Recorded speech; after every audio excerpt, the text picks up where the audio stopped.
Equilibrium में हो। बोलो दोनों की नेचर सेम तो बीच में सर येलो, ये रख दिया। मैं कहता हूं इसको प्लस क्यू रख दो। ठीक, हाँ सर बिल्कुल बढ़िया।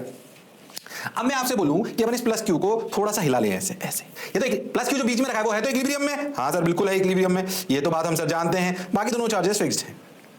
थोड़ा सा एसएचएम के साथ मिला रहे हैं भाई, ध्यान सुनना। तो अपन बीच वाले चार्ज को अगर देखें तो बीच वाले चार्ज को अगर ऐसे बोला जाए, याद करो स्टेबल अनस्टेबल क्या होता है, याद करो स्टेबल अनस्टेबल इक्विलिब्रियम क्या होता है। अगर इक्विलिब्रियम पोजीशन से पार्टिकल को हिलाओ और वो दौड़कर वापस वहीं आ जाए तो उसे कहते हैं स्टेबल इक्विलिब्रियम। अगर उसे हिलाओ थोड़ा सा और वो दूर भाग जाए तो वो क्या कहलाएगा, अनस्टेबल इक्विलिब्रियम। तो आपसे बोला गया कि अगर आप इस प्लस क्यू को थोड़ा सा ऐसे हिलाएं, अगर आप इस प्लस क्यू को थोड़ा सा ऐसे हिलाएं तो भैया बताओ, अगर आप इस प्लस क्यू को थोड़ा सा ऐसे हिलाएं तो बताइए कि भाई क्या होगा, तो बताइए क्या होगा, स्टेबल इक्विलिब्रियम होगा कि अनस्टेबल होगा, स्टेबल होगा कि अनस्टेबल होगा, बोलो भाई, अरे सोच लो, स्टेबल होगा कि अनस्टेबल होगा। सबने बोला ठीक, मैंने भी बोला ठीक। बताओ चलो भाई, स्टेबल होगा कि अनस्टेबल होगा, बोलो। हिलाने पर क्या होगा, अच्छा सर बताओ क्या आंसर, स्टेबल या unstable. If he displace the particle slightly along the line joining the two charges, along the line joining the two charges, yes और नो,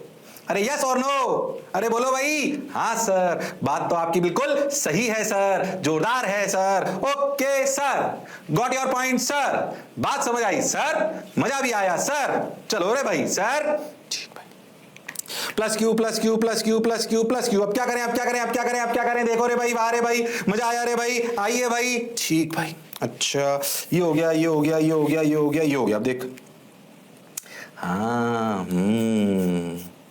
प्लस क्यू जैसे इसे हिलाया, देखो इसको प्लस क्यू को अगर ऐसे हिलाएंगे तो इस, ध्यान समझो कि जब कंफ्यूज मत होना, ध्यान सुनना अच्छे जो कह रहा हूं। जब प्लस क्यू यहां पर था तो इस प्लस क्यू की वजह से, इनको मैं अलग अलग कलर से बनाता हूं, थोड़ा तुम्हें समझ में आएगा। इस वाले को मैं लाल कलर से बनाता हूं, देख इस प्लस क्यू की वजह से फोर्स इधर था, ये रहा, अच्छा उस येलो की वजह से फोर्स इधर था, बिल्कुल ये रहा सर, ये दोनों बराबर फोर्स थे, बिल्कुल सही। अब सोचो अगर आप इस क्यू को थोड़ा इधर हिला लो, थोड़ा ज्यादा हिला के समझाने का प्रयास कर रहा हूं, अगर आप इधर हिला लो तो सोचो इस लाल वाले प्लस क्यू की वजह से फोर्स घटेगा बढ़ेगा, सर घट जाएगा, क्यों, क्योंकि दूर जा रहे हैं। अच्छा येलो वाले की वजह से सर बढ़ जाएगा, लो भाई बढ़ गया, ये बढ़ गया, तो क्या नेट अगर बात करी जाए तो क्या नेट इधर बचेगा, अरे हाँ सर मैंने गड़बड़ तो नहीं करी, बिल्कुल सब सही चल रहा है, नेट इधर बचेगा, यानी कि क्या पार्टिकल अगर इधर हिलाकर छोड़ा जाए तो क्या वापस इधर भाग जाएगा, हाँ सर, और अगर वापस इधर भाग जाएगा तो क्या होगा, यानी कि वापस अपनी मीन पोजीशन पे आने का प्रयास करेगा। मतलब बताओ ये स्टेबल है कि अनस्टेबल है, अरे बोलो स्टेबल है कि अनस्टेबल है, सर स्टेबल है, ऐसे देखते हैं तो आंसर क्या है, स्टेबल। अगर पार्टिकल को थोड़ा सा हिलाने पर, अगर पार्टिकल को थोड़ा सा हिलाने पर, ध्यान से समझना, अगर वो वापस वहीं आ जाए तो वो कहलाएगा स्टेबल इक्विलिब्रियम, क्या कहलाएगा, stable equilibrium, okay sir, got your point sir, बात समझ आई सर, चलो रे भाई, वाह रे भाई, आओ, ओ हो, मैं कह रहा हूं ध्यान समझना, मैं चलो पिछले सवाल पे एक बात पूछता हूं तेरे से, मान ले, ध्यान समझना, एक और चीज यहीं पे, ये प्लस क्यू, ये प्लस क्यू, मैं बोलूं यहां पे अगर मैं माइनस क्यू रख दूं, बोलो, और सेम बात माइनस क्यू रख दूं तो इक्विलिब्रियम पे है कि नहीं है, हाँ, अगर बीच में चार्ज रखते हैं तो इंडिपेंडेंट ऑफ नेचर और मैग्नीट्यूड होता है, तो क्यू प्लस और माइनस और इक्विलिब्रियम तो है। अब बताओ अगर माइनस क्यू रख दूं तो स्टेबल की unstable, along the line joining ला रहे हैं, अलोंग द लाइन जॉइनिंग ला रहे हैं, बोलो स्टेबल की अनस्टेबल, अरे बोलो भाई स्टेबल की अनस्टेबल, सोचना पड़ेगा, बोलना पड़ेगा, बोलो स्टेबल की अनस्टेबल। अगर माइनस क्यू रख दें सर, देखो अगर इसको यहां हिलाओगे तो इसके द्वारा लगाया गया फोर्स इस क्यू के द्वारा लगाया गया फोर्स, इसकी तरफ अट्रैक्शन बढ़ जाएगा और ये वाला कम हो जाएगा, एफ नेट इधर आ जाएगा, ये दूर भाग जाएगा, मतलब ये अनस्टेबल है। अरे हाँ सर, इसी सिचुएशन में प्लस क्यू रखो तो स्टेबल और माइनस क्यू रख दो तो अनस्टेबल, क्योंकि दूर भाग गया। हाँ स्टेबल अनस्टेबल समझ आ रहा है सर, बोलो क्लियर, अरे सोच लो, हाँ सर, वाह बहुत बढ़िया, बहुत सुंदर, मजा आया बाबा। आप क्या करें, ध्यान से देखो, प्लस क्यू माइनस क्यू, ओ हो, अब सुनना अच्छे से, एक्चुअली क्या है, अपनी ये सिचुएशन ये है कि भाई ये दो चार्जेस हैं, प्लस क्यू और माइनस क्यू। सर अभी तो कराया है सवाल, अब थोड़ा चेंज कर रहा हूं, अब मैं इसको ऐसे हिला रहा हूं, ऐसे perpendicular to the line joining two charges. अब हम इसको हिला रहे हैं कैसे, हम इसको हिला रहे हैं along the line joining the two charges, along the line joining नहीं, perpendicular to the line joining two charges, along the line joining नहीं है, perpendicular to the line joining है। अगर perpendicular to the line joining है तो बताइए, अगर perpendicular to the line joining है तो बताइए क्या होगा, बताइए क्या होगा। अरे हाँ ना तो बोलना पड़ेगा, अरे सोच लो, अरे बोलो रे भाई, अरे वाह रे भाई, बोलो, अरे सोच लो, हाँ हाँ, प्लस क्यू माइनस क्यू, ओ हो, वाह वाह, क्या बात है, सही, बहुत बढ़िया। अब देख, अब हो गया क्या, plus Q fix minus Q, ओ हो, बहुत सुंदर। अब क्या करें, देखो इसको अगर यहां हिलाएं तो स्टेबल क्या स्टेबल देखते हैं। अगर इसको माइनस क्यू को यहां ले आए तो सोचो क्या इस प्लस क्यू की वजह से, ओ हो, ऐसे फोर्स लग रहा है। हाँ सर। क्या इस प्लस क्यू की वजह से भी फोर्स ऐसे लग रहा है? अरे हाँ सर। क्या इन दोनों की वजह से नेट इधर आएगा? क्या अपन वापस इक्विलिब्रियम पे आने का प्रयास करेंगे? हाँ सर। तो ये स्टेबल, तो ये स्टेबल इक्विलिब्रियम। सोच के देखो और खुद ही बताओ कि अगर मैं ये प्लस क्यू और ये भी प्लस क्यू लेता और इसे ऊपर हिलाता तो बताओ कैसा इक्विलिब्रियम होता। आप खुद समझ सकते हो कि ये दूर भाग जाता और ये अनस्टेबल इक्विलिब्रियम होता। इसी का उलट सोचो, जो प्लस प्लस चार्जेस के साथ बीच में minus Q along the line joining unstable था, वही माइनस क्यू ऐसे स्टेबल है। तो आपको हर सिचुएशन को एनालाइज करना पड़ेगा। अरे हाँ सर, लो भाई, स्टेबल अनस्टेबल समझ में आने लगा, बोलो क्लियर है? अरे सोच लो, अरे पक्का? हाँ सर। लो सर, स्टेबल आ गया। ओहो, ये तो समझ गए हम सब, स्टेबल। ओ भाई, वाह भाई, वाह रे भाई। लो भाई, एक और बता दो। देखो भाई, ऊपर ले गए माइनस क्यू, बोलो स्टेबल अनस्टेबल तुम बताओगे, मैं नहीं बताऊंगा, ये उतारने की भी जरूरत नहीं, बल्कि और नहीं बता दो बस। स्टेबल अनस्टेबल, स्टेबल अनस्टेबल, थोड़ा सा हिला रहे, डीएक्स इसलिए छोटा हिलाते हैं अपन, समझाने के लिए बड़ा करते हैं उसको। बोलो क्लियर, चलो आ जाओ। स्टेबल अनस्टेबल, ये वाली सिचुएशन, माइनस क्यू और बीच में माइनस क्यू और हिला रहे हैं perpendicular to the line joining. बोलो स्टेबल स्टेबल क्या अनस्टेबल, बोलो। अरे हाँ ना तो बोलना पड़ेगा, अरे बोलो भाई, अरे सोच लो, अरे पक्की बात, बोलो, अरे बोलो, अरे हाँ ना तो बोलना पड़ेगा, बोलो भाई, अरे गारंटीड, हाँ हाँ। स्टेबल अनस्टेबल, बोलो। सर ये तो सर अनस्टेबल है, इसकी वजह से इधर, इसकी वजह से भी इधर, नेट ऊपर, क्या अनस्टेबल आया? हाँ सर। क्या ये स्टेबल अनस्टेबल जज कर सकते हो? यस और नो? Yes sir. क्या क्लियर है? अब तो अलोंग द लाइन नहीं लाओ तब भी स्टेबल अनस्टेबल चेक कर सकते हैं, परपेंडिकुलर लाइन नहीं लाओ तब भी स्टेबल अनस्टेबल जज कर सकते हैं। यस सर, बात तो आपकी बिल्कुल सही है सर। आ जाओ, हो गया सर। ये तो एक और बता दो फटाफट, शर्म आ गई वापस से, ये उतारने की जरूरत नहीं, बता दो फटाफट ओरली। अगर परपेंडिकुलर लाइन जॉइनिंग बना रहे, बोलो स्टेबल अनस्टेबल, बोलो स्टेबल अनस्टेबल, बोलो। डायरेक्ट ओरली बता सकता हूं मैं, ये स्टेबल। अरे यस और नो? Yes sir. हो गया सर। तो बेसिक बात अब नो क्लियर, और चेचे पे करूंगी, क्लियर है? अरे क्लियर है क्या? अरे सोच लो फटाफट एक और। अब ऐसे ला रहे हैं, फटाफट कर रहे हैं एकदम तुरंत, बोलो अलोंग द लाइन जॉइनिंग ला रहे हैं। उतारने सारे नहीं है, प्रैक्टिस कर लो फटाफट, 2-3 उतार लिए बहुत है, बस बात समझ में आ गई। बताओ फटाफट, स्टेबल अनस्टेबल ये बता चुका हूं, माइनस क्यू और प्लस क्यू, बोलो। अगर अलोंग द लाइन जॉइनिंग हिलाएंगे, बोलो कैसे? स्टेबल अनस्टेबल, फटाफट। कसम उड़ान चलने की कर सकते हो तुम लोग, वो हुनर, वो काबिलियत, वो इंसानियत तुम में है।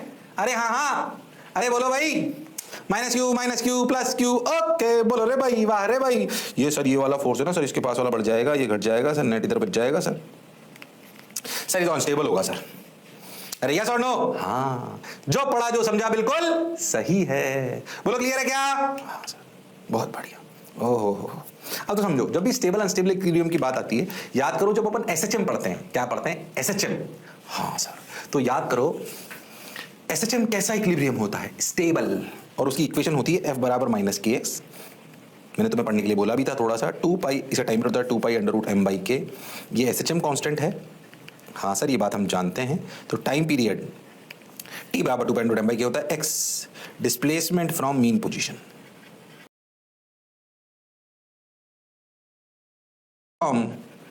mean position. Is that clear to you? अरे yes or no? Displacement from mean position. Yes or no? Yes sir. Got your point sir. बात समझ आई सर? चलो भाई, हो गया तो पक्का? ओके। मैं कराऊंगा ये सवाल। 2 point charges Q and Q are separated by distance L as shown in the figure. The third charge Q of mass M as shown is slightly displaced. अच्छा तो ये Q दोनों फिक्स्ड हैं। ये लो, इनके बीच की दूरी दी गई 2L। सवाल समझे? एक बीच में चार्ज रख दिया प्लस Q। अरे हाँ सर, इस प्लस Q चार्ज को थोड़ा सा हिलाया। पहले तो ये स्टेबल इक्विलिब्रियम है कि अनस्टेबल? पहला सवाल मेरा, सवाल पे अभी आ जाएंगे। पहले तो ये स्टेबल इक्विलिब्रियम है कि अनस्टेबल? बोल के बताओ, स्टेबल इक्विलिब्रियम है कि अनस्टेबल इक्विलिब्रियम है? बोलो भाई, ये स्टेबल इक्विलिब्रियम है कि अनस्टेबल इक्विलिब्रियम है? सर ये तो सर ना स्टेबल इक्विलिब्रियम लग रहा है। हाँ, क्या ये क्यू क्यू और बीच वाला प्लस क्यू क्या स्टेबल इक्विलिब्रियम है? बिल्कुल क्लियर है, समझ आ रही है? तो आगे बढ़ जाओ, तो आगे बढ़ जाओ। Okay sir, got your point sir. इसमें पता है एक वैरायटी और हो सकती है, कह रहा हूं क्या? चल वो तो कराई दी ना, मैं तेरे को एक और सवाल करा देता हूँ। आगे तो नहीं ले रखा, ये तो आ गया ना आंसर। हाँ आ गया, मैं वो एक और वैरायटी करा देता हूँ। चला जा, ध्यान सुन। यहीं पे पूछता हूँ, ये एग्जाम्पल है इसी तरीके का, समझना। अगर अपन ऐसे क्यू ले लें, ऐसे क्यू ले लें, दोनों को फिक्स्ड कर लें और फिक्स्ड कर लें, ठीक है? और वही दूरी 2L ले लें, ठीक है? मैं ही बताऊँगा, 2L ले लें, ठीक है? यहाँ पर माइनस Q और मास M ले लें। Displace slightly perpendicular to the line joining. ओ हो, पहले मुझे बताओ, perpendicular to the line joining displace करेंगे तो स्टेबल की अनस्टेबल? मेरा पहला सवाल कि अगर perpendicular to the line joining करेंगे तो स्टेबल की अनस्टेबल? अरे हाँ ना तो बोलना पड़ेगा। अरे सोच लो, स्टेबल की अनस्टेबल? सर अनस्टेबल की स्टेबल? स्टेबल। अरे हाँ सोचो, माइनस के ऊपर ले जाएंगे तो अभी सीखा अपन थोड़ी देर पहले। स्टेबल है तो, अगर स्टेबल है, displace slightly perpendicular line joining, then find time period. वही एसएचएम वाली कहानी मैं कराऊंगा, पूरा ध्यान से सुनना। ये जो भी कराया उसमें अलॉन्ग लाइन जॉइनिंग था, इसमें परपेंडिकुलर कर लिया। अगर परपेंडिकुलर कर लिया तो कहानी थोड़ी सी मैथमेटिक्स अलग तरीके से हो जाएगी, पर प्रोसीजर मतलब मेथड कुछ उसी तरीके का है। अच्छा चलो भाई देखते हैं, मिलके करते हैं। मान लीजिए कि हम इसको ऊपर ले गए ऐसे, माइनस क्यू, और ये दूरी कितनी? x, ठीक है सर। अब सोचो, इस क्यू की वजह से इस माइनस क्यू पे फोर्स इधर, बिल्कुल सही बात। इस क्यू की वजह से इस माइनस क्यू पे फोर्स इधर, बिल्कुल, और वो दोनों बराबर होंगे। एफ सोच के देखो, क्यों? अच्छा ये 2L है, ये दूरी कितनी है? L, okay. अच्छा ये दूरी कितनी हुई फिर? Under root of L square plus x square, बिल्कुल सही। ये भी कितनी हुई? Under root L square plus x square, बिल्कुल सही। क्या ये फोर्स की वैल्यू ध्यान से देखना, K Q Q by L square plus root L square plus x square का होल स्क्वायर, यानी L square plus x square. क्या एफ बिल्कुल क्लियर है? हाँ सर, हाँ सर। अगर तुम ध्यान से देखो तो ये एंगल अगर थीटा मानो, ये एंगल अगर थीटा मानो, तो एफ नेट हो जाएगा 2f cos theta, sine theta cut जाएगा। अच्छा मैंने माइनस लगाया, माइनस क्यों? नीचे आया ना, अपने डिस्प्लेस करा था ऊपर, मतलब अपने ऊपर पॉजिटिव माना x को। अरे हाँ, और फोर्स किधर आ रहा है? नेट नीचे, तो नेगेटिव लगा लिया। क्या net force is minus 2f cos theta? Yes sir, बिल्कुल सही है सर। तो minus 2f cos theta is cos theta. What is cos theta? Sir cos, पहले f के लिए लिखो, f के लिए कितनी है sir? k Q Q by L square plus x square, बिल्कुल सही। cos थीटा है sir x by root of L square plus x square. So this is minus 2k Q Q x by L square plus x square की power 3/2। But हम जानते हैं कि x बहुत छोटा है L से, क्योंकि डिस्प्लेस करा गया है स्लाइटली। कैसे डिस्प्लेस करा गया है? स्लाइटली। अगर स्लाइटली डिस्प्लेस करा गया है तो x बहुत छोटा है। Okay sir, got your point sir, बात समझ आई सर? ठीक भाई, अगर x बहुत छोटा है तो इसे उड़ा दो। L के कंपैरिजन में x को क्या उड़ा सकते हैं? हाँ बहुत छोटा, ऐसा समझो L है 1 और x है 0.01 से 0.001 मीटर। ओके, तो उड़ा दिया। अगर उड़ा दिया तो क्या आया? Minus 2k Q Q by L cube into x. Oh my god, ये तो मुझे f बराबर माइनस के एक्स की याद दिलाता है। अरे हाँ, क्या ये कहलाएगा k फॉर SHM? अरे हाँ, टाइम पीरियड होता है 2 pi under root of m by k, that is 2k Q Q by L cube. लो एक और सवाल हो गया, जोरदार, मजेदार, शानदार। बोलो भाई, equal to 2 pi under root ml Q by 2k Q Q. Done, sorted, मौज आ गई। डन, सॉर्टेड, मौज आ गई। नहीं आया, नहीं आया। अरे आया कि नहीं आया? आया सर, बात समझ में आई सर, बहुत बढ़िया सर। अब क्या करें सर? कुछ मत करो, पढ़ते चलो। देखो रे भाई, वाह रे भाई, क्या रे भाई, देखो रे भाई। Okay, got your point, got your point. चलो चलो भाई, अरे हो गया क्या? अरे सोच लो। हाँ सर, हाँ सर, हो गया सर, हो गया सर, बढ़िया सर। लो, ये तो पिछले वाले का आंसर था, मैंने एक और सवाल करा दिया आपको। तो अगर अपन बहुत ध्यान से देखें, बिफोर स्टार्टिंग पेंडुलम प्रॉब्लम्स, ये पेंडुलम प्रॉब्लम आ जाए परेशान मत हो, पहले सुनो मेरी बात अच्छे से। अगर हम बहुत सवाल भी कर लिए और हाँ सर एसएचएम काइनेमेटिक्स सब तो पढ़ लिया सर, अब देख धीरे धीरे थोड़ी सी और बात करते हैं। पेंडुलम प्रॉब्लम्स में कैसे सवाल होते हैं ध्यान से समझो। एक ही जगह से ऐसे समझो आप दो स्ट्रिंग बांध लो और उस पर दो बॉब ले लो, तो दोनों बॉब का मास भी होगा पर हमने उन पर चार्ज भी ले लिया। क्या ले लिया? चार्ज। अच्छा दोनों एक ही जगह से हैं और समझो दोनों पर चार्ज सेम नेचर का ले लिया। सेम नेचर के होने की वजह से टर्न में रिपल्शन आएगा, तो आपको नहीं लगता कि पूरा सेटअप ऐसा हो जाएगा? हाँ देखो ऐसे। तो इसमें बहुत सारे सवाल आते हैं, आप उन स्टैंडर्ड इक्वेशंस को समझो ताकि आपको बात ये समझ में आए। दो को चार्ज दिया देखो और उन्होंने अपने आप को फैला के एक इक्विलिब्रियम पोजीशन अचीव कर ली। अरे हाँ चार्ज क्यू मास m, ध्यान से समझो। ये लेंथ L है, ये एंगल थीटा है, ये चार्ज Q है, ये चार्ज Q है, नीचे लगा mg, ये है Fe और इधर क्या है T। ये डायग्राम समझ आ रहा है क्या इक्विलिब्रियम में? जो बहुत सारे सवाल आ सकते हैं, इक्वेशन को समझ लो बस। अरे हाँ अगर तुम इधर वाले Q पे देखो तो इधर भी Fe ऐसे लग रहा होगा, इधर T लग रहा होगा, इधर mg लग रहा होगा। अरे हाँ अच्छा दोनों का tt सेम होगा सिमेट्री की वजह से। बिल्कुल सही बात है सर, 110% सही बात। और प्लस Q ओके, दोनों का Fe कितना ध्यान से देखो। अगर ध्यान से देखो ये दूरी L है तो ये दूरी L sin थीटा है, तो ये भी L sin थीटा है, तो कुल मिला के 2L sin थीटा है। इक्विलिब्रियम पोजीशन की बात कर रहा हूं, when system is at equilibrium. Okay ऐसे पेंडुलम प्रॉब्लम्स बहुत सारे होते हैं। When system is at equilibrium तो अपने Q लिख दिया, Fe लिख दिया। Fe कितना? Fe लिखा जाएगा K Q square by R square. R कितना? 2L sin थीटा का होल स्क्वायर। अब बिल्कुल सिंपल सी बात, क्या ये प्लस Q इक्विलिब्रियम में है? अगर ये इक्विलिब्रियम में है तो हॉरिजॉन्टल और वर्टिकल डायरेक्शन में नेट फोर्स 0 होना चाहिए। T cos theta T sin theta, क्या T cos theta should be equal to mg? Equilibrium है ना, one equation. T sin theta equal to KQ square by, ऐसे लिख सकते हो आप, 4L square sine square theta.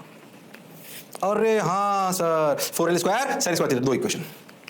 तुम अगर बहुत ध्यान से देखो तो इस दो इक्वेशन में कितने वेरिएबल हो सकते हैं? वेरिएबल हो सकते हैं कितने? देखो T वेरिएबल हो सकता है, थीटा हो सकता है, M हो सकता है, G तो कांस्टेंट होता है। T थीटा M Q और L 5 वेरिएबल हो सकते हैं। कोई भी 3 पता हो तो बाकी 2 निकाल सकते हैं। हाँ सर बेसिकली दोनों इक्वेशन आपको लिखनी आनी चाहिए इक्विलिब्रियम सवालों के लिए। इन दोनों इक्वेशन में 5 वेरिएबल हो सकते हैं, T theta M L Q। जी तो कांस्टेंट होता है अपना, फिक्स्ड है वो तो, है ना। अगर सोचो इन 5 में से कोई भी 3 बताओ तो बाकी 2 निकाल सकते हो। क्यों? क्योंकि भाई 2 इक्वेशन ही तो हैं, 2 इक्वेशन 2 वेरिएबल तो सर सॉल्व हो जाता है। अब कैसे 5 वेरिएबल में से कौन से 3 लें अलग अलग तरीके से उनके डेटा को लेकर? क्या अनंत सवाल बनाए जा सकते हैं? हाँ सर। बच्चा अगर ये बात समझ जाता है तो उसका कोई सवाल अटकता नहीं है। इसलिए इन दोनों इक्वेशन पर डायरेक्ट सवाल आएगा, क्या आप कर पाओगे? तो इक्विलिब्रियम पेंडुलम प्रॉब्लम्स, ये क्या है? Equilibrium pendulum problems. मैंने आपको उसकी फॉर्मेट बताई है, सवाल तो उससे अनंत बन सकते हैं। अगर बात समझ आ गई है तो फिर 1% टेंशन की बात नहीं है। हाँ सर मैंने थोड़ी थोड़ी अलग अलग वैरायटी बातें पूछूंगा, तो क्या सवाल कर सकते हो? पहले तो क्या ये सवाल कर सकते हो? बोलो। हाँ सर कर सकते हैं, कर सकते हैं सर, कर सकते हैं सर, बिल्कुल कर सकते हैं सर, 110% सर, बहुत बढ़िया सर, वाह वाह सर, मजा आया सर। ओके क्लियर है सर? अच्छा लग रहा है सर? जोरदार सर। चलो भाई अगर अच्छा लग रहा है तो आगे बढ़ते हैं, ध्यान से देखते हैं, ध्यान से सुनते हैं। चलो भाई T cos equal to mg T sin equal to KQ square by 4L square sin square theta, crystal clear? पक्का? हाँ सर। अब जो सवाल है हम कर लेंगे, अब थोड़े थोड़े चेंजेस करते हैं, अच्छे की तरफ जाते हैं। ध्यान से देख, मान लो कि चार्ज पिछले सवाल में Q और Q दोनों बराबर थे। अगर Q1 और Q2 अलग अलग हो और ये बोला जाए कि Q1 Q2 से बड़ा है, तो बताओ थीटा 1 थीटा 2 पे क्या कर? पिछली बार तो तुमने सिमेट्री में, पिछले सवाल में तुमने सिमेट्री से थीटा सेम लिया कि नहीं लिया? सर लिया। सर लिया, बिल्कुल लिया सर। छोटी सी बात पूछ रहा हूं, मैं कह रहा हूं दोनों चार्जेस के मास तो सेम है, पर एक पे चार्ज Q1 है, एक पे चार्ज Q2 है। अच्छा Q1 बड़ा है Q2 से, बोलो थीटा 1 थीटा 2 पे क्या कमेंट करोगे? कमेंट बोलो। ए ऑप्शन थीटा 1 बड़ा है थीटा 2 से, बी ऑप्शन थीटा 2 बड़ा है थीटा 1 से, सी ऑप्शन थीटा 1 बड़ा है थीटा 2 से, डी कुछ नहीं कह सकते। बोलो। अगर बोला गया कि Q1 बड़ा है Q2 से तो बताओ थीटा 1 और थीटा 2 पे क्या कमेंट कर सकते हो? सिंपल कंसेप्चुअल सवाल, बोलो। अरे बोलो। अरे हाँ सर बोलो, बोलो। अरे सोच लो, अरे बोलो भाई। अरे हाँ बोलो बोलो बोलो बोलो, कौन है? बोलो। सर आप भी ना सर, करो करो करके बताओ।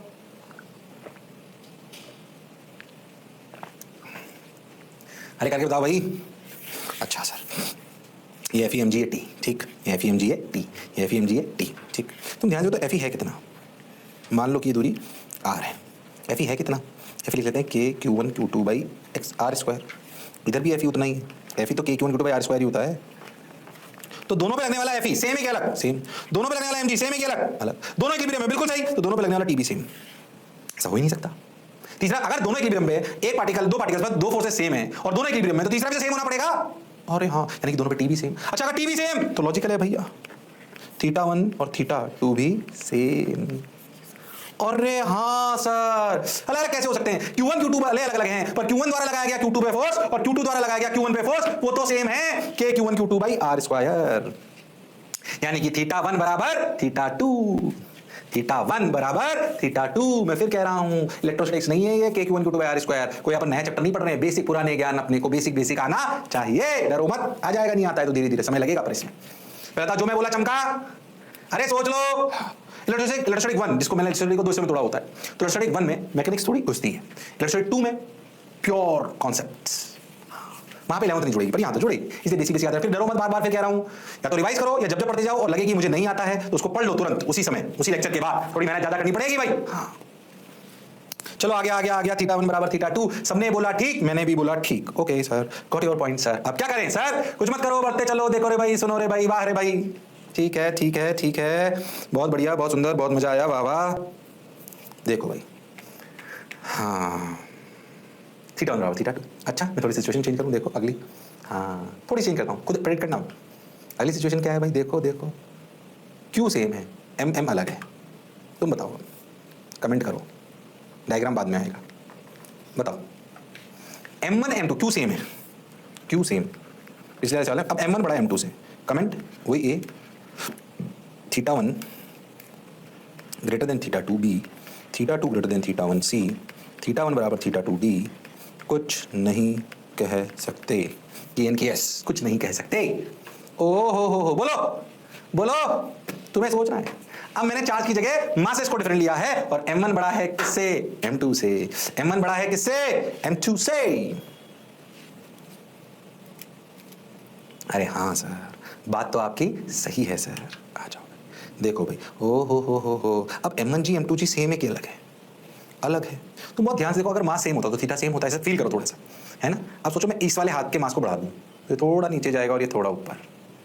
अरे हाँ, अब MM अलग अलग है, लॉजिकली देखो FE सेम है। हाँ सर, सोचो इधर का अगर मैं मास बढ़ा दूं इस वाले हाथ का, सोच के देखो, तो सोचो ये थोड़ा सा नीचे जाएगा और ये थोड़ा सा ऊपर, यानी कि जिसका मास है ज्यादा। अब M1G M2G अलग अलग है, FE सेम था पर M1G M2G तो अलग अलग है। अरे हाँ, तो M1G अगर ज्यादा है तो θ1 छोटा है θ2 से, θ1 छोटा है θ2 से। जिधर का मास ज्यादा होगा उधर की तरफ थोड़ा सा ज्यादा टिल्ट हो जाएगा टुवर्ड्स वर्टिकल, और इधर वाला ऊपर चढ़ जाएगा हल्का सा। अरे हाँ सर, वो तो मास पर डिपेंड करता है कितना होगा, बट फिर भी कैसा होगा?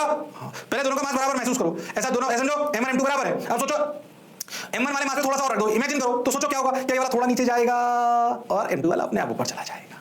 हाँ, ऑल्दो इसकी कैलकुलेशन में आपको जाने की बिल्कुल जरूरत नहीं, क्योंकि फिर ये हॉरिजॉन्टल लाइन पे नहीं रहते, अलग अलग थ्योरम पे चले जाते हैं, लामीज वामीज पे। उस पे एक आध सवाल में आपको और अच्छा कराने का प्रयास करूंगा, पर उसकी कैलकुलेशन में नहीं जाना, पर फील तो आनी चाहिए। इसलिए जनरल जो 99% सवाल आएंगे ना इस पे, उनमें मास से सेम रखेंगे, चार्जेस तो अलग कर देंगे तो उसको कोई फर्क नहीं पड़ता, वो अपनी दोनों पहली जो इक्वेशन है वो वैलिड रहेंगी। यहाँ पे थोड़ा लफड़ा है, क्यों? क्योंकि भाई साहब अब ये वर्टिकल ऐसे हॉरिजॉन्टल है, जरूरी नहीं, थोड़ा टेढ़ा हो सकता है। अरे हाँ, इसलिए उसकी मैथ्स में ज्यादा नहीं घुसाते हैं, पर अपने को ये बेसिक बात अपने को समझ आनी चाहिए। अरे यस और नो? हाँ sir, got your point sir, बात समझ आई सर, बहुत बढ़िया सर। चलो भाई, ये समझ आ गया? ओके, आ जाओ। θ1 लेस देन θ2, जो पढ़ा जो समझा बिल्कुल सही। ये फील वाला सवाल है, फील करो। ओ हो, चलो भाई आ जाओ भाई, आ जाओ भाई, आ जाओ भाई, आ जाओ भाई। पेंडुलम प्रॉब्लम में और देख, ध्यान सुनना क्या कराया अपन ने, क्या करा, ध्यान सुनना। हम क्या कर रहे हैं, हम क्या करें? सोचो अभी अपन ने जो चार्ज लिए थे वो दोनों सेम नेचर के थे, तो अगर प्लस प्लस है तो भी दूर जाएंगे, माइनस माइनस है तो भी दूर जाएंगे। सोच अगर प्लस माइनस है तो चिपके ही रहेंगे। हमने क्या करा, जो हैंगिंग पॉइंट है वो दोनों के दूर ले लिए, D, और उन पे जो पेंडुलम लटका है वो अपोजिट नेचर के ले लिए। कैसे ले लिए? अपोजिट नेचर के, तब भी इक्वेशंस तो बन सकती है। तो सिचुएशन कैसे भी सोच, यहां से लटकाया उनको ऐसे, दोनों को दूर दूर से लटकाया, D दूरी से ऐसे समझ, और यहां से लटकाया ऐसे, और उन दोनों को अपोजिट नेचर दे दिया, तो अट्रैक्ट हो गए तो वो ऐसे हो जाएगा। अरे हाँ, तो सोच इक्विलिब्रियम में कैसा होगा, देख अब दिखाई समझ में आएगा तेरे को। अरे हाँ सर, मास सेम ले लिया, क्यू सेम ले लिया, theta symmetric, L length T mg fe, अरे हाँ ये दूरी मान लो D। मैं आपको इक्वेशन लिखना सिखा रहा हूँ, घबराना मत। हाँ सर, ध्यान से देख, तो ये दूरी कितनी, ये दूरी L sin थीटा, ये दूरी भी कितनी, L sin थीटा। तो बताओ इन दोनों के बीच की दूरी कितनी हुई sir? D minus 2L sin theta. अरे हाँ सर, सोचो Fe की वैल्यू कितनी हुई? Fe की वैल्यू हुई KQ square by 2D minus 2L sin theta का होल स्क्वायर। अरे हाँ, अब आप किसी भी एक चार्ज पर अगर फोर्सेस को देखो तो ये प्लस क्यू इधर लग रहा है टी, ये है थीटा, नीचे लगा mg और ये है अपना fe। ये अपना क्या है fe। सबने बोला ठीक, मैंने भी बोला ठीक, तो t cos theta equal to mg। अभी भी इक्वेशंस तो वैलिड हो गई क्या? t cos theta equal to mg vertical में और t sin theta equal to kq square by d minus 12 sine theta का होल स्क्वायर। क्या फिर से दो इक्वेशन? कोई भी 5 में से 3 वेरिएबल पता हो, बाकी निकालना बड़ी बात नहीं है। इसमें d एक और आ गया। क्या इक्वेशन लिखना समझ आया है? अगर अपोजिट नेचर के पेंडुलम्स को दूर लटका दें तब भी इक्वेशन कैसे बनेगी? बोलो क्लियर है? मैं ये सिर्फ पेंडुलम प्रॉब्लम नहीं करा रहा हूं, ये इनसे बनने वाले अनंत पेंडुलम प्रॉब्लम हो सकते हैं। मैं उनके कॉन्सेप्ट्स आपको दे रहा हूं बिल्कुल ढंग से पढ़ोगे। इतने साल हो गए मुझे पढ़ाते हुए, अगर ये बेसिक सी बात आपको रिजॉल्व करके करनी आती है तो आपका कोई सवाल नहीं अटकता। बच्चे अटकता ही नहीं, सारे कर लेता है वो अपने आप, क्योंकि बात समझ आती है। इक्वेशन ही तो लिखनी है, रिजॉल्व करना है, हॉरिजॉन्टल वर्टिकल में इक्वेट करना है, क्योंकि पार्टिकल इक्विलिब्रियम में है। अरे हाँ सर, इसलिए खूब सवाल बन सकते हैं। मैं आपको सवाल बनने की प्रक्रिया को समझाने का प्रयास कर रहा हूं। ओके ओके, बोलो क्लियर? अरे सोच लो, अरे पक्का? हाँ सर। क्या मैं थोड़ा पतला लग रहा हूं? बिल्कुल नहीं सर, आजकल मेरी बीवी ने मेरी शक्कर बंद कर रखी है। हाँ, बोल रही आप बहुत मोटे हो गए हो। मैं भी यही सोच रहा हूँ यार, इतने दिन काम करता हूँ फिर भी मोटा हो गया, क्या बात है? मेरा प्यार है ना ये, है ना? तुम रोज बहुत सारी दुआएं और मैसेज भेजते हो ना मेरे को, है ना? मेरे को लग रहा है मेरे को तो खाना छोड़ो दुआएं लग रही है। क्या कह रहे हो भाई? अरे हाँ ना बोलना पड़ेगा भाई। चलो भाई, ओके। अरे पक्का? हाँ सर, बात तो सर आपकी सही है, जोरदार है, मजेदार है, शानदार है। पक्का? Yes sir. Got your point sir, crystal clear sir. चलो तो फिर आगे चलते हैं। पेंडुलम की यहाँ तक की समस्या अपने को समझ में आई। एक अच्छा सवाल, थोड़ा कंसेप्चुअल, थोड़ी सी basic mechanics. Two charges having magnitude q are initially in equilibrium as shown. Find the acceleration of the charges in terms of g when the charge। समझो ऐसे 45, सवाल समझना, 45 डिग्री पे थे ऐसे दोनों पेंडुलम, तो इक्विलिब्रियम में थे, ये हमें बता दिया। ठीक सर, थोड़ी सी इसमें रिजॉल्व और ये सब करना पड़ेगा। ठीक, ऐसे थे 45। हमने क्या करा, सवाल क्या करा, हमने इसको ऐसे पकड़ा पेंडुलम्स को दोनों को, ऐसे 53 डिग्री पे ले गए। इनका इक्विलिब्रियम कहाँ था? 45 पे। हाँ सर, कहां पर था? 45 पे। ठीक है सर, हमने इनको पकड़ा और इनको कहां ले गए? 53 डिग्री पे। अब 53 डिग्री पे ले जाके हमने इनको छोड़ दिया, तो लॉजिकली सोचो 53 डिग्री इक्विलिब्रियम पोजीशन थोड़ी थी, 53 डिग्री पे ले जाकर अगर आपने इनको छोड़ दिया तो 45 पाना चाहेंगे। हाँ, यानी कि जब ये 53 डिग्री पर छोड़े जाएंगे तो ये नीचे आएंगे, यानी कि जब ये 53 डिग्री पर होंगे तो इनका एक्सेलरेशन होगा, तभी तो ये नीचे आएंगे। देख उसने क्या पूछा, find the acceleration of charges in terms of g when the charges are stretched further to an angle of 53 degree with the vertical and then released। सवाल समझे फिर से? 45 डिग्री पे इक्विलिब्रियम था, बिल्कुल सर। हमने उनको 53 डिग्री पे लिया और छोड़ दिया, वो नीचे आने का प्रयास करेंगे। इसका मतलब इन पेंडुलम के बॉब्स का एक्सेलरेशन था 53 डिग्री पर। वो एक्सेलरेशन कितना है, ये आपसे पूछा गया है। ट्राई कर, पूरा 1 मिनट दे रहा हूं, ट्राई कर सकते हो तुम लोग, हुनर वो का ले। थोड़ा अच्छा है सवाल हालांकि, और ट्राई कर। अरे ट्राई तो कर, शर्मा क्यों रहा है? जिसने की शर्म उसके आए नंबर कम। बोलो भाई।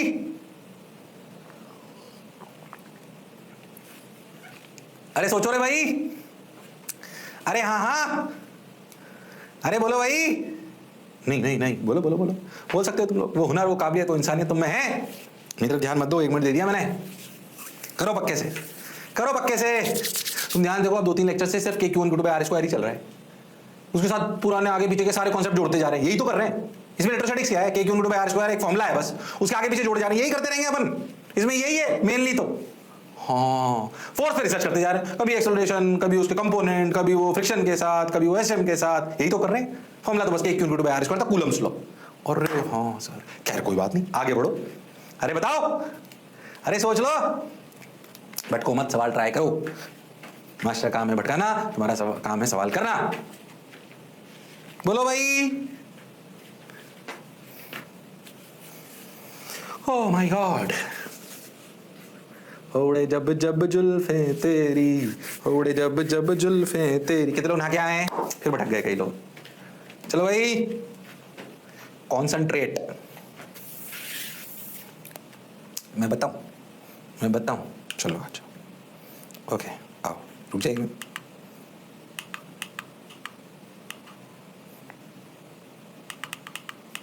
पीछे क्यों नहीं जा रहा ये?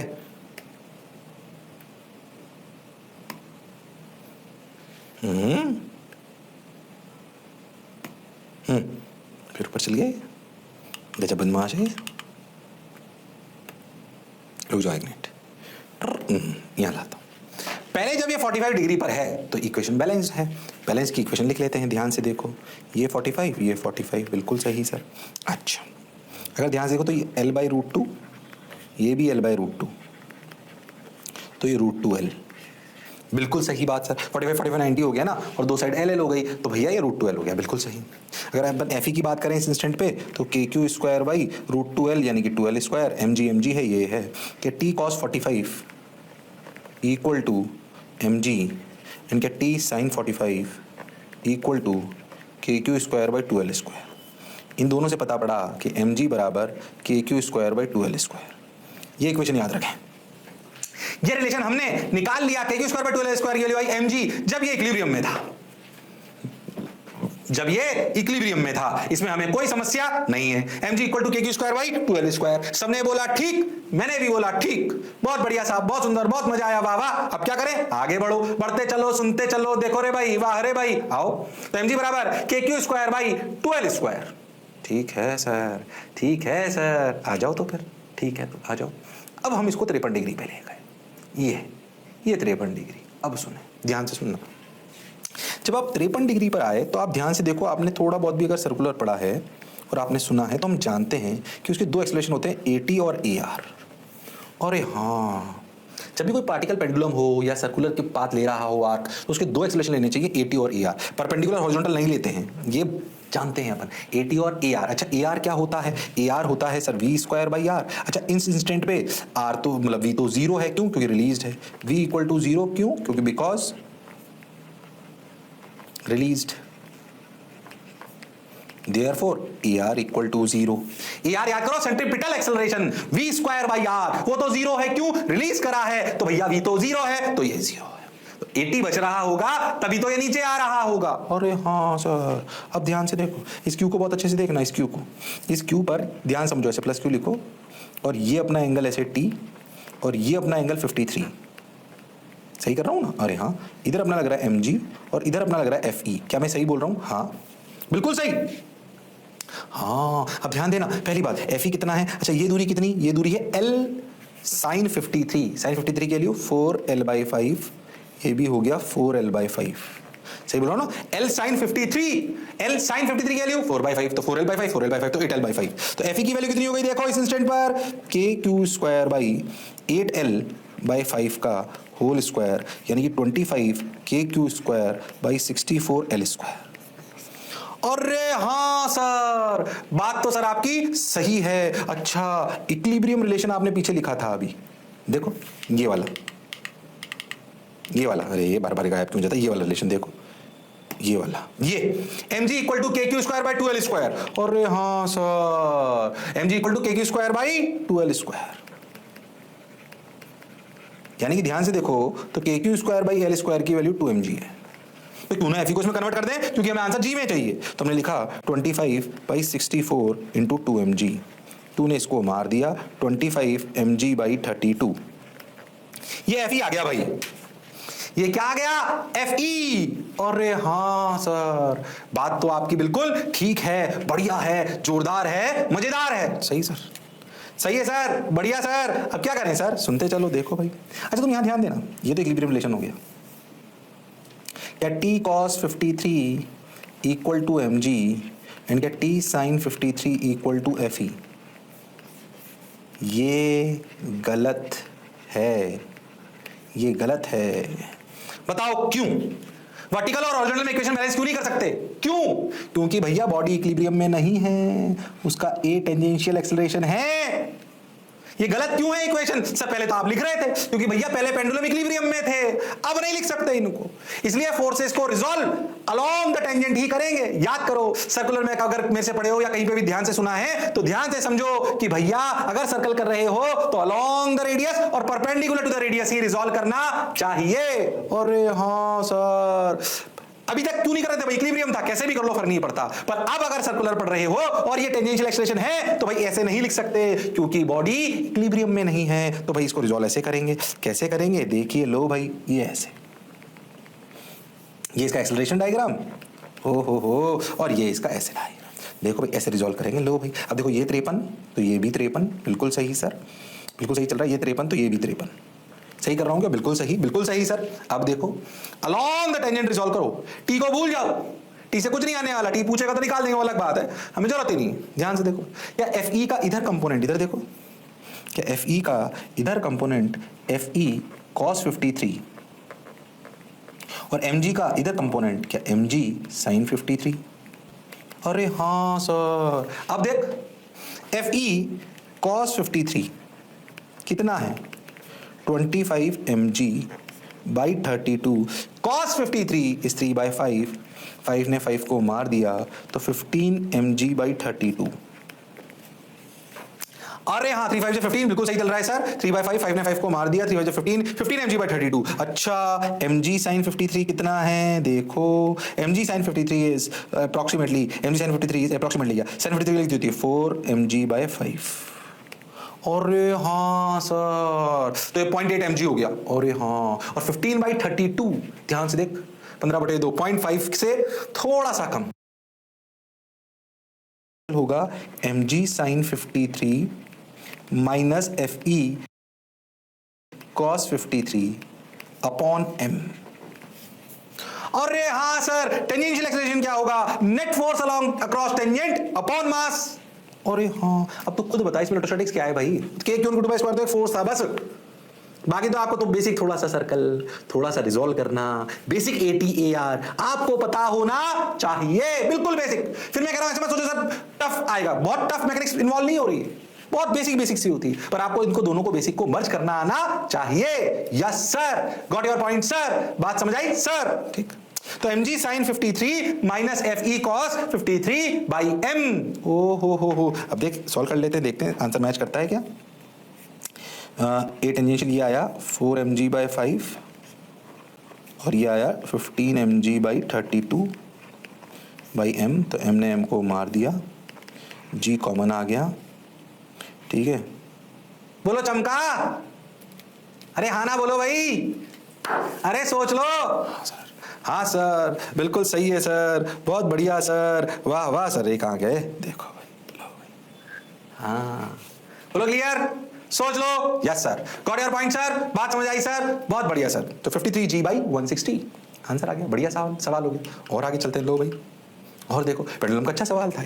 ओ हो, मैं आपको ना एक बढ़िया सवाल कराने वाला हूं, इसलिए फिजिक्स में एक थ्योरम को यूज कर लेते हैं बढ़िया सवालों में, उसे कहते हैं लामीज थ्योरम।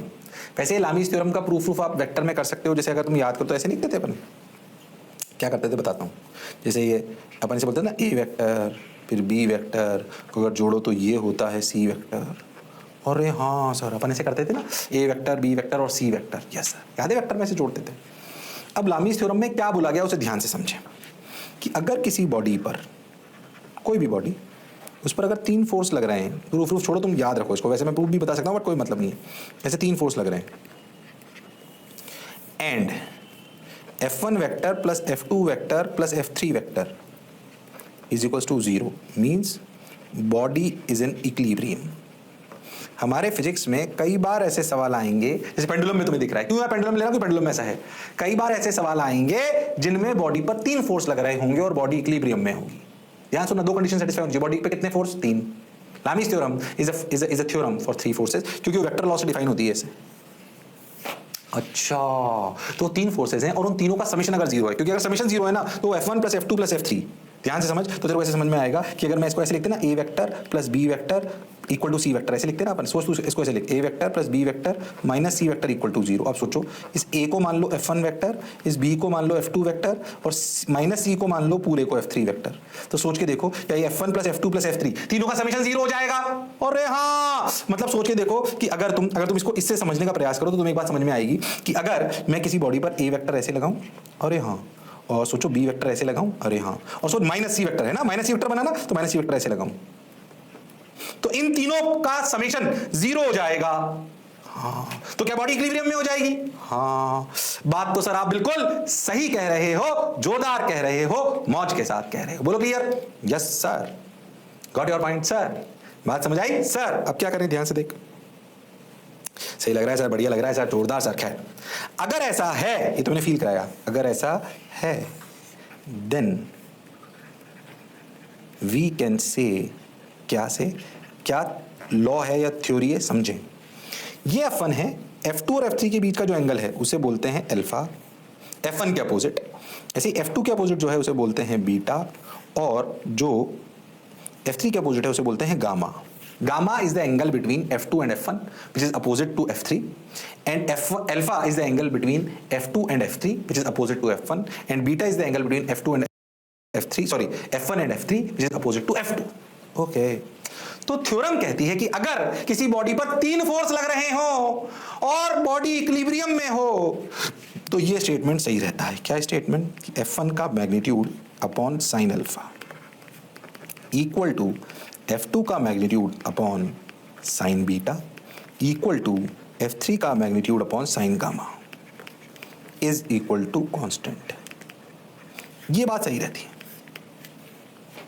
अरे हाँ, अगर कभी आपको मौका लगे और आप पढ़ो मैथ्स में तो इसे प्रूफ भी कराए जाते हैं, वैसे हालांकि तुम्हें कुछ नहीं की जरूरत नहीं, मैं भावुक नहीं होगा, नहीं बताऊंगा, कंट्रोल मॉन्टी। याद रखनी ये बात याद रखनी है। क्या याद रखना है? कि भाई अगर किसी बॉडी पर 3 फोर्स लगते हैं और उन तीनों का समेशन 0 हो जाता है, और उन तीनों का समेशन 0 हो जाता है, तो भैया ऐसे ये थ्योरम वैलिड होती है। इसे याद रखो, इसे कहते हैं लामीज थ्योरम। क्या ये मास्टर इलेक्ट्रोस्टैटिक्स के लिए पढ़ा रहा है? नहीं, ये मास्टर पूरी फिजिक्स के लिए पढ़ा रहा है। क्या मेरी बात क्लियर है? हाँ सर। क्या याद रखोगे? क्या ध्यान से देखो तो वेक्टर ही है, वेक्टर का एडिशन ही है, F1 + F2 + F3, और ए वेक्टर प्लस बी वेक्टर और सी वेक्टर की कहानी। ओ हो। तुम यहाँ पे देखो तो ये वेक्टर है ना, तो ये बी वेक्टर और सी वेक्टर, ये बी वेक्टर और सी वेक्टर के बीच का एंगल, ये ध्यान से देखो तो ये अल्फा है, और हाँ B vector minus C vector के बीच का एंगल है। क्या उसमें मत घुसो, तुम फालतू टाइम पास नहीं करते। तुम तो ये बात याद रखनी है इसको, तो बिल्कुल वो नहीं होना है अपने को। बोलो क्लियर? अरे सोच लो। हाँ sir, F1 F2 F3 3 forces अगर एक बॉडी पे लग रहे हैं और उन तीनों की वजह से बॉडी इक्विलिब्रियम में है, तो ये कहानी याद होनी चाहिए, ये याद रखना है आपको। प्रूफ छोड़ दो तुम लोग, फालतू मैच में नहीं गुजारा मैं तुम्हें, भावुक नहीं हो रहा हूं, कंट्रोल अभी फालतू नहीं, 10 मिनट चले जाएंगे, नहीं जा हो रहा हूं। पूरा क्लियर? हाँ सर, ये याद रखनी थ्योरम। थोड़ा दिमाग लगाओगे, ऐसा नहीं प्रूफ खुद भी कर पाओगे। बार-बार क्यों मैं प्रूफ की बात कर रहा हूं? क्योंकि मन भटक रहा है, बताने के लिए नहीं बताऊंगा, टाइम खराब नहीं करूंगा, आ जाओ। और हाँ याद रखेंगे सर, याद रखना ये। हाँ सर याद रखेंगे, पक्का? Yes sir, got your point sir, बात समझ आई सर? ये थ्योरम में से बताता हूं, ये बहुत बढ़िया शानदार सवाल होता है जो अगर नॉर्मल प्रोसीजर से करा जाए, मैं सवाल भी बताऊंगा तो उसमें 1.5-2 पेज लग जाते हैं रिजॉल्व करते करते, पर अगर लामीज थ्योरम की मदद से स्मार्टली करा जाए तो भैया वो सवाल 2 लाइन में हो जाता है। बोलो क्लियर? चलो देखते हैं, ये याद रहेगा लामीज थ्योरम कि अगर किसी बॉडी पर नेट फोर्स 0 हो, ओहो, ये अपन समझ गए जो अपन ने अभी बोला। हाँ, उसको उन्होंने ऐसे बना दिया, तो वहीं से समझ लो, ज्यादा आसान है जो मैंने बताया, ठीक है? ओह, एक सवाल सुनो। क्या सवाल है? एक दीवार है, ये अच्छा सवाल है। ये एक बहुत बड़ी इलस्ट्रेशन है जहां पे लामीज थ्योरम से सवाल 2 पेज से घटकर 2-4 लाइन में हो जाता है, इसलिए सवाल पूरा मैं बताऊंगा, परेशान होने की आवश्यकता नहीं है। एक दीवार है, उस दीवार पे एक से ऊपर हिंज कर रखा है अपन ने, ठीक है? उस दीवार से एक रस्सी लटकी हुई है, रस्सी पर एक +Q चार्ज है, अच्छा, और दीवार पे उसी जगह एक और +Q फिक्स्ड है, ऐसे ये फिक्स्ड है यहाँ पे, अच्छा। और अगर अपन एक पेंडुलम से एक रस्सी को लटका दें तो यहाँ तो पास तो नहीं रहेंगे, ये क्या दूर दूर हो जाएंगे ऐसे? अरे हाँ सर, तो क्या ये इक्विलिब्रियम में आ जाएंगे? अरे हाँ सर, आपसे पूछा गया कि बताइए ये टी क्या होगा। सवाल ये है कि टी क्या होगा जब बॉडी यानी कि पेंडुलम इक्विलिब्रियम में आ जाएगा। तुमको नहीं करना है, तुम्हें मेरे साथ ध्यान से सुनना है सवाल को, क्योंकि सवाल का ये ऐसे हॉरिजॉन्टल में नहीं है दोनों। ये सोचो, एक यहाँ है तो एक ऐसे टेढ़ा हो गया। हाँ सर, एक सीधा एक टेढ़ा हो गया, दूसरा पेंडुलम थोड़ी तो फिक्स है बिल्कुल उस जगह पे जहां पे पेंडुलम का बॉटम मोस्ट पॉइंट होता है, मतलब वो भी एल दूरी पर, तो इसे टेढ़ा हो गया। सवाल टेढ़ा हो गया तो करने में थोड़ा टफ हो जाता है, रिजॉल्व करने में मुश्किल आने लगती है, तो उसे ध्यान से सुनते हैं, ध्यान समझो। हमें क्या पूछा गया? टी, ये +Q, ये +Q, इस +Q की वजह से यहाँ लगा Fe, बिल्कुल लगा होगा सर, इसमें तो कोई बात ही नहीं है। अच्छा भाई ठीक है सर, ध्यान से देखते हैं। अगर आप बहुत ध्यान से देखो, ये एंगल थीटा है तो ये भी थीटा है, बिल्कुल सही। अच्छा, ये एंगल x है तो ये भी x है, बताओ क्यों? बताओ क्यों? अरे बताओ क्यों? सर ये एल है और ये भी एल है और ये ट्राइंगल बन रहा है, तो ये एक्स तो ये थीटा, बिल्कुल सही। ध्यान से देखो तो थीटा प्लस 2x कितना है? थीटा प्लस 2x कितना है? पाई। हालांकि इसकी जरूरत नहीं पड़ेगी मेरे हिसाब से, ध्यान से देखो। खैर अच्छा, अब एक बात समझो, बहुत लॉजिकल, ध्यान से देखना। ये एंगल कितना है? ध्यान से देखो तो यहाँ एक्स के यहाँ से स्टार्ट करो इस जगह से, तो ये पूरा एंगल पाई है, तो ये कितना बचा? Pi minus theta minus X. हाँ सर, pi minus theta minus X. अरे हाँ, अच्छा देख, ध्यान से देखना, कंफ्यूज मत होना बिल्कुल। यस ठीक सर, ये थीटा तो ये भी कितना? थीटा। अरे हाँ सर, बिल्कुल सही सर, बोलो पक्का? अरे हाँ, अब ध्यान सुनना जो कह रहा हूँ, अच्छे समझना एकदम। ये थीटा, ठीक भाई। अच्छा अच्छा, और देखो ये ऐसे, ये ऐसे, ये इसके अपोजिट, तो ये भी कितना? एक्स। अरे हाँ, बिल्कुल सही चल रहा है सर, बिल्कुल सही चल रहा है सर, सही चल रहा है क्या? बिल्कुल गड़बड़ तो नहीं करा मैं कुछ? नहीं, सही तो लग रहा है। सही चल रहा है। देखो तो ये एक्स, ये थीटा, ये थीटा, बिल्कुल सही। यहाँ पे ये थीटा चल रहा है ऐसे, ऑल्टरनेट कॉरस्पॉन्डिंग एंगल। ये एक्स, बिल्कुल सही चल रहा है। ये थीटा, तो ये मैंने एक्स क्यों लिया? ये ऐसे, ये वाली लाइन और ये वाली लाइन ऐसे, तो ये इसके करस्पॉन्डिंग, ये इसके करस्पॉन्डिंग, तो एक्स सही है। और ये ऐसे और ये ऐसे, तो ये भी थीटा भी सही है, सही चल रहा है एकदम, बिल्कुल सही। अच्छा अब देखें, अब देखो टी के अपोजिट में एंगल कितना हो गया? Theta plus x. मैंने कुछ गड़बड़ करी है कहीं? नहीं, ये एक्स, ये थीटा, बिल्कुल सही। ये थीटा, ये एक्स, बिल्कुल सही। और ये कितना हो गया? पाई माइनस क्यों लिखा मैंने? ये टोटल पाई है, तो ये हो गया pi minus theta minus X, बिल्कुल सही, ये भी सही चल रहा है। Theta plus 2x equal to pi, ये भी सही चल रहा है, बिल्कुल सही। अब देख, अगर अपन बहुत ध्यान देखें तो ये वाला एंगल, ये वाला एंगल क्यों मैं निकालना चाह रहा हूँ, देखो ध्यान से। ये हो गया pi minus theta minus x, पाई माइनस थीटा माइनस एक्स, बिल्कुल सही। आप समझो ये एंगल कितना होगा? ये वाला, कौन सा वाला? ये वाला, ये वाला एंगल कितना होगा? पाई minus theta minus x plus theta, तो पाई माइनस एक्स। हाँ बिल्कुल सही सर। या अपन ऐसे भी तो लिख सकते हैं इसको, ध्यान से देखो, ये अपन एक्स ले लिया ना, इसको ऐसे लिख लिया, तो इसको ऐसे, कंफ्यूज हो रहे हैं अपन इससे। रुक जाओ एक मिनट, मुझे गड़बड़ तो नहीं करी? नहीं, ये सही लिखा क्या? ये थीटा, ये एक्स, तो ये भी एक्स, बिल्कुल सही। ये थीटा, ये एक्स, तो ये भी एक्स, ये एक्स और ये कितना? ये थीटा, बिल्कुल सही चल रहा है एकदम। हाँ सर। और अब अपन, ये हो गया थीटा, ये हो गया एक्स, ये हो गया अपना ये वाला टोटल एंगल, हमें यही तो निकालना है, ये वाला। हाँ सर, तो ये वाला कितना हो गया एंगल? ये वाला एंगल अपना क्यों चाहिए? एम जी के अपोजिट आएगा ना ये, तो ये वाला एंगल टोटल हो गया पाई माइनस एक्स, सही बात है। अच्छा, और एक्स की, थीटा की वैल्यू कितनी है? Pi minus 2x, pi minus 2x। और हाँ, तो ये टोटल एंगल कितना हो गया?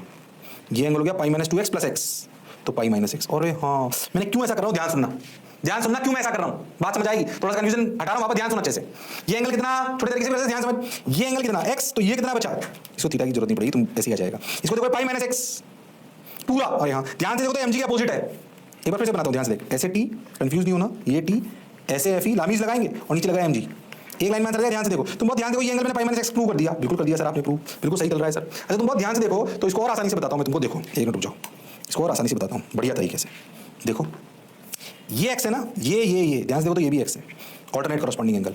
अरे हाँ सर, तो फिर ध्यान से देखो, क्या ये एंगल भी पाई माइनस एक्स है? थीटा की जरूरत ही नहीं पड़ेगी, बहुत आसानी से आएगा। अरे हाँ सर, तो ये हो गया पाई माइनस एक्स। तुम ध्यान से देखो तो क्या कहती है लामीज थ्योरम की, T by opposite angle sine pi minus X equal to M G के opposite angle again sine pi minus X. ओहो, इसने इसको मार दिया, T equal to M ji.